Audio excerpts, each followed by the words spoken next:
কি ইঞ্জেকশন দেব? কোথায়? আয়ন মানে ইন্ট্রামাস্কুলার মাংসে ইঞ্জেকশন দেব। ভয় পাচ্ছ? না, ইঞ্জেকশন দিব না ওকে। এই যে মাংসে যখন আমরা ইঞ্জেকশন দিব তখন অনেকে দেখা যায় ইঞ্জেকশন দেওয়ার পরে ডলাডলি শুরু করে দেয়। ডলাডলি করা যাবে না। কেন করা যাবে না?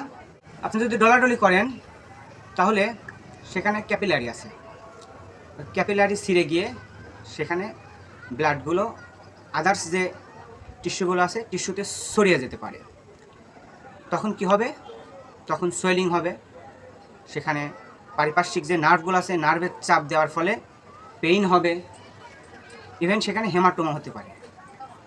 এমনকি ওই পেশেন্ট যদি অ্যান্টিপ্ল্যাটিলেটস যে ড্রাগগুলো, সাপোজ ওয়ারফারিন, অ্যানোক্সাপেরিন, অ্যাসপিরিন, এই সকল ড্রাগগুলো যদি নিয়ে থাকে তাহলে ব্লিডিংটা আরও বড় হতে পারে।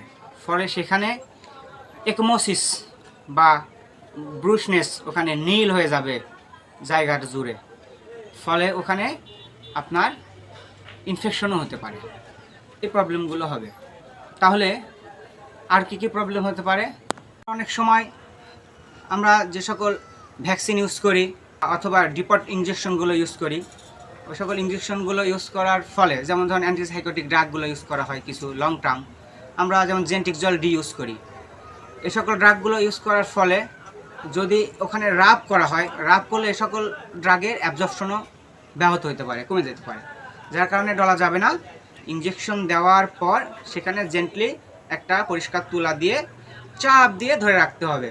সেটা হচ্ছে যেহেতু ক্লটিং টাইম 2 থেকে 3 মিনিট ধরে রাখলেই এনাফ।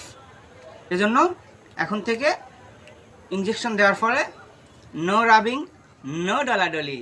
ওকে।